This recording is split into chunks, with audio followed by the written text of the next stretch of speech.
السلام علیکم، مجھے کہتے ہیں سید یاسر اور آپ دیکھ رہے ہیں میرا یوٹیوب چینل۔ تمام نئے آنے والے دوستوں سے درخواست ہے کہ وہ میرے چینل کو سبسکرائب کریں، لائک کریں تاکہ تمام نئی آنے والی ویڈیوز آپ تک بآسانی پہنچتی رہیں۔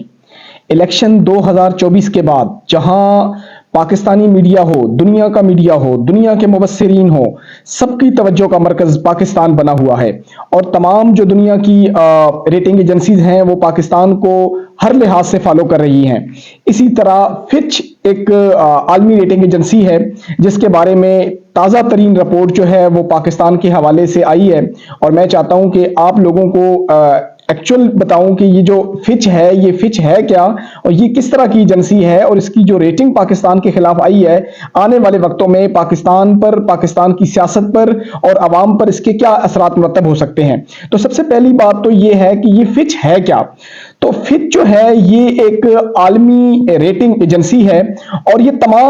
ایجنسی جو ہے یہ تمام ملکوں کی ریٹنگ جاری کرتی ہے، اور یہ دنیا کی جو ٹاپ 3 ریٹنگ ایجنسیاں ہیں ان میں سے ایک بڑی ایجنسی ہے۔ اچھا، فچ کیا کہہ رہی ہے؟ فچ اپنی رپورٹ میں یہ کہہ رہی ہے کہ اگر موجودہ حالات میں، جو ابھی پاکستان کے موجودہ حالات ہیں، اگر ان حالات میں پاکستان تحریک انصاف کو سائیڈ لائن کیا گیا، یعنی جو کچھ پچھلے عرصے سے تحریک انصاف کے ساتھ ہو رہا ہے، تشدد ہو رہا ہے،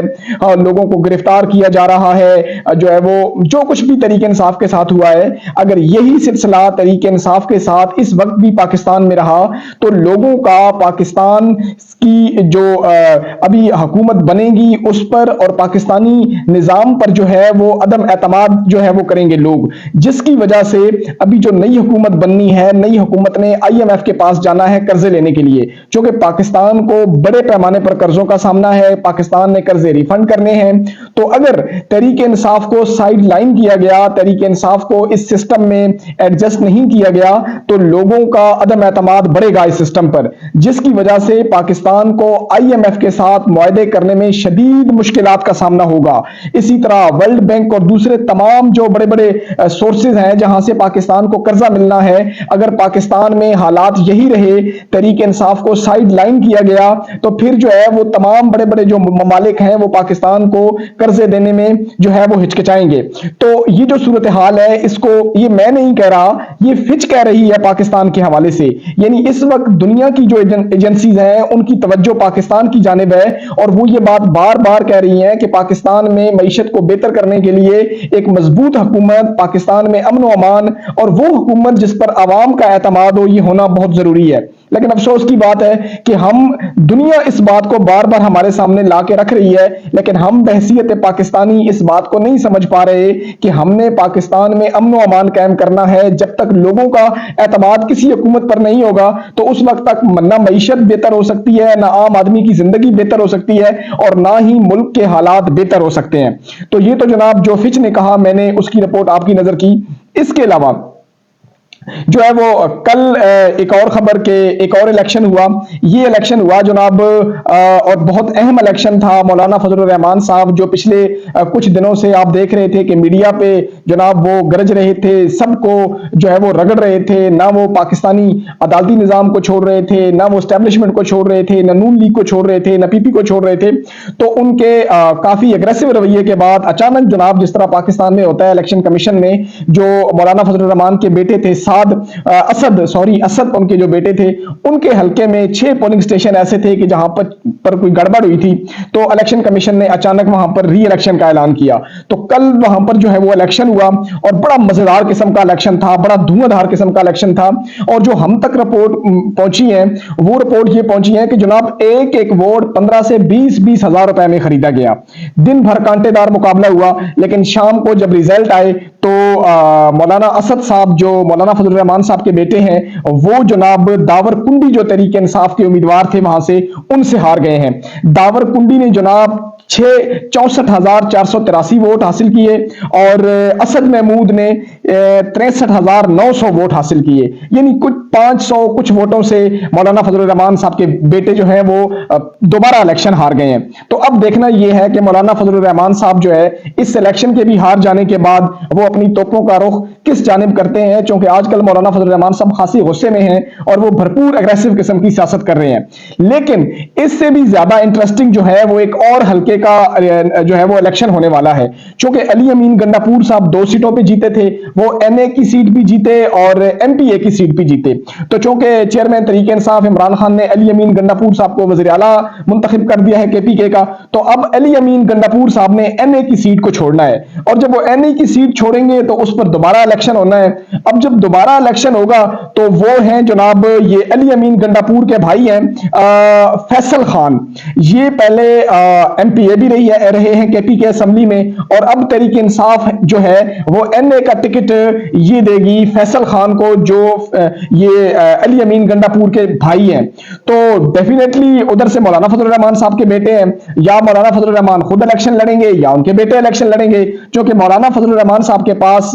بلکہ ان کے کسی فرد کے پاس اس وقت کوئی بھی سیٹ نہیں ہے. تو وہ جو الیکشن آنے والا ہے اگلے کچھ دنوں میں، وہ الیکشن دیکھنے کو ہمیں ملنا ہے، وہ ایک بھرپور کانٹے دار اور انٹرسٹنگ قسم کا الیکشن اس علاقے میں ہونے والا ہے. چونکہ جس سیٹ پہ الیکشن ہوگا وہ سیٹ مولانا فضل الرحمان صاحب نے کبھی خواب میں بھی نہیں سوچا تھا کہ میں وہ سیٹ ہار جاؤں گا. بہرحال وہ علی امین گنڈاپور سے وہ سیٹ ہارے ہیں اور ٹھیک ٹھاک مارجن سے اور پھینٹی سے ہارے ہیں. تو دوبارہ الیکشن ہونا ہے اس سیٹ پہ. اب دیکھنا یہ ہے کہ اس سیٹ کا کیا بنتا ہے. اس کے علاوہ ایک اور جو ہے وہ اچھی خبر تحریک انصاف کے حوالے سے، کہ تحریک انصاف کے جو لوگ کافی عرصے سے روپوش تھے یا جیلوں میں تھے تو وہ آزاد ہونا شروع ہو گئے ہیں. ان لوگوں کو جو ہے وہ گجرات سے کچھ لوگ آزاد ہوئے ہیں، لاہور سے کچھ لوگ آزاد ہوئے ہیں، سینٹرل پنجاب سے لوگ آزاد ہو رہے ہیں، 2-2 3-3 کر کے. پاکستانی لوگ جناب پاکستان کے ورکر جو ہیں وہ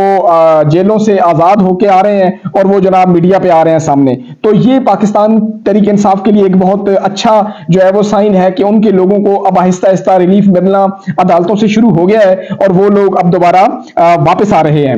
نون لیگ کے لیے بہت ہی بری خبر ہے. نون لیگ کو جس طرح ایک سیٹ پر دھاندلی کر کے، ایک حلقے سے دھاندلی کر کے جتوایا گیا ہے، ایک سیٹ اکٹھی کر کے ان کی جوڑی گئی ہے، لیکن نون لیگ کے لیے شاید برا وقت ختم نہیں ہو پا رہا. چونکہ اسلام آباد ہائی کورٹ نے جو اسلام آباد سے 3 نون لیگ کے ایم این اے جیتے تھے، نیشنل اسمبلی کی جو 3 سیٹیں تھیں، اس کا جو نوٹیفیکیشن ہے وہ اسلام آباد ہائی کورٹ نے معطل کر دیا ہے. اور یاد رہے کہ یہ اسلام آباد کی 3 وہ سیٹیں ہیں، چاہے پاکستانی مبصرین ہوں، پاکستانی میڈیاز ہوں، وہاں کا لوکل جو میڈیا ہے، جو لوگ میڈیا سے منسلک ہیں وہ ہوں، یعنی سب ہی اس بات پر متفق ہیں کہ اسلام آباد کی تینوں سیٹیں تحریک انصاف کم از کم 50 سے 60 ہزار کی واضح برتری سے جیت چکی تھی جب کاؤنٹنگ شروع ہوئی. لیکن پھر رات کو جو جھرلو پھرا، جس کا ذکر آپ کمشنر راولپنڈی صاحب کر چکے تھے کہ ہم نے 50 ہزار والے کینڈیڈیٹس کو ہرایا، تو وہی ہوا. اور وہ جو تحریک انصاف کے جیتے ہوئے کینڈیڈیٹ تھے ان کو ہروا کر نون لیگ کے جو کینڈیڈیٹ ہیں ان کو جو ہے وہ الیکشن جتوایا گیا. تو وہ الیکشن جیتنے کے بعد جو ہے وہ نون لیگ جو ہے وہ تو خوش تھی، لیکن یہ بات عدالت تک پہنچی اور عدالت نے اس الیکشن کا جو نوٹیفیکیشن ہے، جو نون لیگ کے جیتے ہوئے لوگ تھے ان کا نوٹیفیکیشن جو ہے وہ معطل کر دیا ہے. اس کے علاوہ ایک اور خبر جو آپ یقیناً آپ تک پہنچانا ضروری ہے کہ پاکستان تحریک انصاف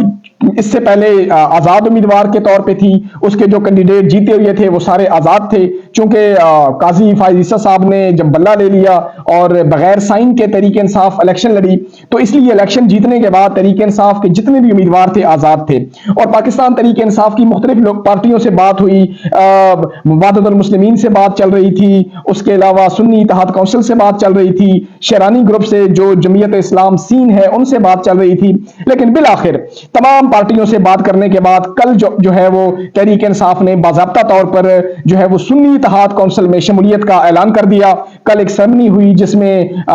سجادہ حامد رضا بھی تھے اور وحدت المسلمین کے سربراہ بھی تھے، تحریک انصاف کے سربراہ بھی تھے. تو بالآخر تحریک انصاف نے جو ہے وہ سنی اتحاد کونسل کے ساتھ جو ہے وہ الحاق کر لیا ہے. یعنی تحریک انصاف کے جتنے بھی جیتے ہوئے ایم این ایز ہیں، ایم پی ایز ہیں، اب وہ سنی اتحاد کونسل میں